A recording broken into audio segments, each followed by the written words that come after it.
Hello everyone, welcome to our channel let's discuss. तो आज हम आप सभी के लिए क्लास 10th का साइंस सब्जेक्ट का वर्कशीट नंबर 41 लेकर आए हैं और यह वर्कशीट 7 अक्टूबर 2020 के लिए है।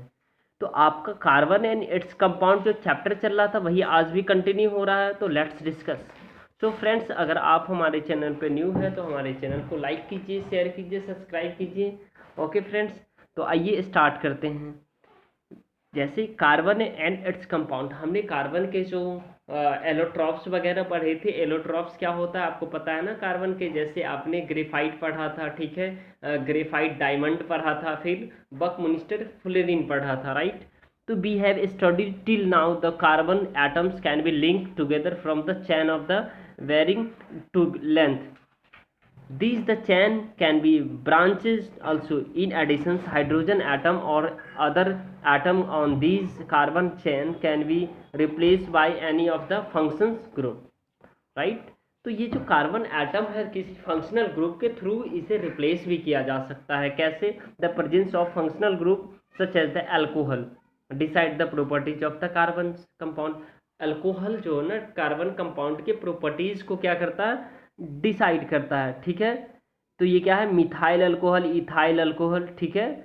ये मिथाइल अल्कोहल है, ये इथाइल अल्कोहल है, राइट। तो for regardless of the length of the carbon chain, अब देखिए एग्जांपल के लिए है तो C4H9OH, एक कार्बन को मीथ कहते, दो कार्बन को ईथ कहते, तीन कार्बन को methane, ethane, propane, butyl, butane कहते, फोर कार्बन को, ठीक है। तो ये फोर कार्बन है H9OH। तो इसे आप देख पा रहे हैं यहाँ पे। तो are the very similar such as the series of compound in which the same functions group substitutes for the hydrogen in the carbon chain is called the homologous series. तो आपको होमोलोगस सीरीज आपके exam में maximum बार times जो है repeated questions होते हैं। तो ये रिपीट क्वेश्चंस होते आते हैं, तो आई होप आप इसे बेहतर तरीके से समझ पाएंगे, राइट। अब आप देख पा रहे हैं यहाँ पे, अब आपको यहाँ करना क्या है, ये कुछ क्वेश्चन है, इसका सॉल्यूशन देना है, राइट। तो ये हम बाद में करेंगे, पहले इसे अच्छे से समझते हैं। अब देखिए, if we look the formula of successive compound से the CH4 and the C2H6 this the differ from the CH2 and C2H6 and C3H8 this differ by the CH2 unit, right. तो अब ये देखिए कैसे है। Similarly, take the homologous series for alkanes. This first member of the series is ethyne. Alkene का जो first member है वो इथाइन है। और what is the formula of the ethyne? The succeeding member have the formula C3H6, C4H8 and the C5H10. Do these also differ by the CH2 unit? Do you see any relation between the number of the carbon and hydrogen atom in this compound? Yes. The general formula of the alkene can be written as the CnH2n, whereas the n का value आपको क्या put करना है? 2, 3 and 1, right. तो आपको जो basically ये जो पढ़ना है, राइट, तो आपको ये याद रखना है जो होमोलोगस सीरीज कैसे फंक्शन करता है, राइट। और can you similarly generate the general formula for the alkanes and the alkynes. The properties of homologous series, homologous series का प्रॉपर्टीज कैसा होता है, राइट, इसे आपको याद रखना है। तो ये मॉलिक्यूलर मास इंक्रीज होता है होमोलोगस सीरीज में, और वो कैसा होता है? धीरे धीरे उसमें फिजिकल प्रॉपर्टीज और चेंजेस होता है जो दिखता है, राइट। इसमें जो है ना, because the melting on boiling point increase when with increase molecular mass. जब इसका मॉलिकुलर मास इंक्रीज होता है तो मेल्टिंग और बॉइलिंग पॉइंट दोनों इंक्रीज होता है, राइट। सॉल्युबिलिटी, सॉल्युबिलिटी क्या होता है ये आपको समझना। सॉल्युबिलिटी क्या होता है? In a particular solvent also show a similar gradations, but the chemical properties which are the determined solely by the functional group remain similar in the homologous series.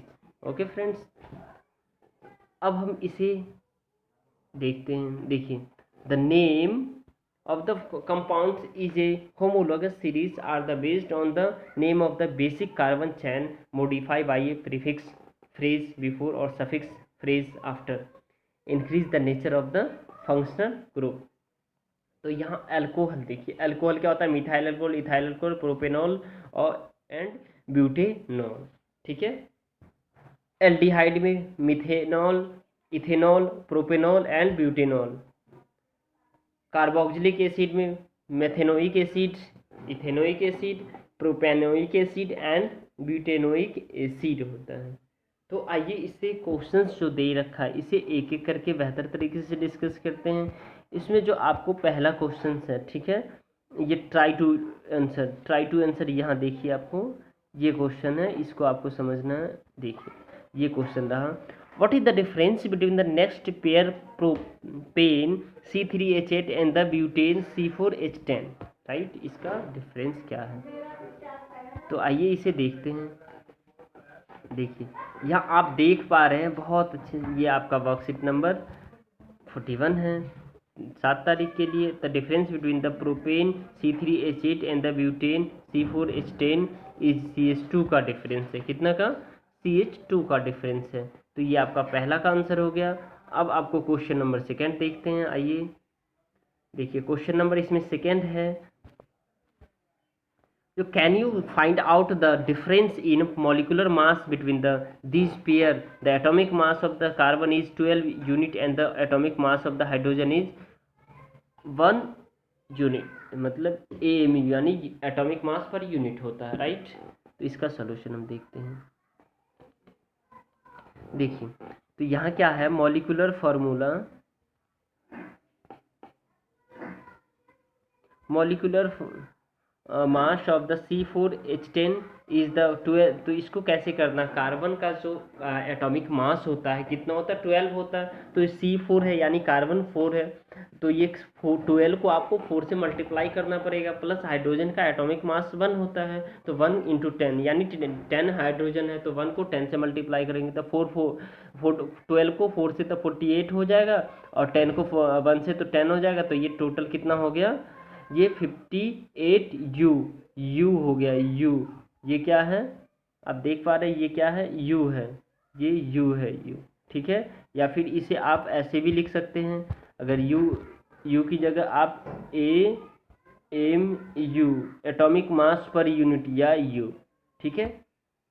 अब आप देखिए यहाँ आपको, अब क्वेश्चन नंबर इसके बाद आगे देखिए, एटॉमिक मास जो कार्बन का कितना है, 12 है, atomic mass of the hydrogen 1 है, तो आप देख पा रहे हैं यहाँ पे।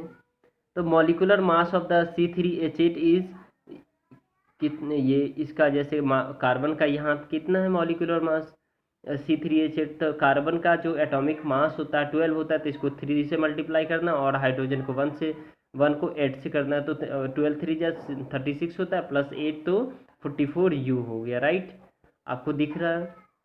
अब आप यहाँ देखिए, difference in molecular mass of the C4H10 and the C3H8 में, तो ये 584 माइनस 44 यू का डिफरेंस है, right.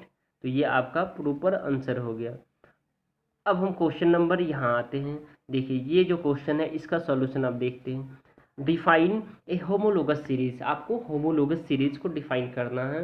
Give the name and the structural formula of the homologous of the C4H9OH, यानी इसे क्या कहते हैं, ब्यूटेनॉल, राइट। ये क्या है, ये ब्यूटेनॉल है, ये आपका क्या है, ब्यूटेनॉल इसको कहते हैं, ठीक है। तो इसे देखते हैं। देखिए यहाँ देखिए, homologous series is a sequence of compound with the same functional group and the similar chemical properties in which the member of the series can be branched or unbranched, right।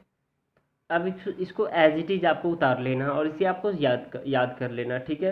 Homologous of the butanol is pentanol and it's formula is इतना, तो इसे आप लिख सकते हैं, ये butanol है, क्या है, ब्यूटेनॉल। ओके फ्रेंड्स, तो आई होप आपको समझ में आ रहा होगा। अब ये देखिए पेंटेनॉल एंड इट्स, और ये इसका ये फार्मूला जो है ये पेंटेनॉल है, राइट, ये ब्यूटेनॉल है।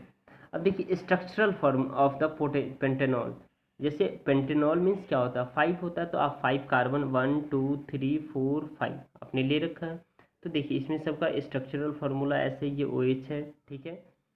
अब क्वेश्चन नंबर हम किस में कौन सा देखेंगे, देखिए क्वेश्चन नंबर इसमें हमें देखना कौन सा है। अब हमें इसका सेकंड क्वेश्चन देखना है। ये बहुत अच्छा क्वेश्चन है ये। The general formula of A homologous series of carbon compound is CnH2n। Right the molecular formula of the third and fourth member of this series. इसका थर्ड एंड फोर्थ मेंबर ये बहुत आसान है CnH2n का, ठीक है। अब देखिए इसको कैसे लिखना है, CnH2n, ये देखिए CnH2n। अगर आप n का वैल्यू 1 रखेंगे तो ये फर्स्ट हो जाएगा, n का वैल्यू 2 रखेंगे तो 2 आ जाएगा, n का वैल्यू 3 रखेंगे तो 3 आ जाएगा। तो देखिए C3H, n की जगह पे आप 3 रखेंगे तो 3 2 जा 6 हो जाएगा, ठीक है। तो ये आपका क्या हो जाएगा, the molecular formula of the third member of the this series is C3H6 है। The molecular formula of the fourth है, तो यहाँ के पे फोर्थ हो जाएगा, तो 4 2 जा ये फोर्थ करेंगे तो 4 2 जा 8 हो जाएगा, तो ये फोर्थ हो गया, राइट। तो आई होप आपको ये समझ में आ रहा होगा। फ्रेंड्स वीडियो पसंद आए तो लाइक कीजिए, शेयर कीजिए, सब्सक्राइब कीजिए। Okay friends, thank you, thanks a lot for watching, thank you.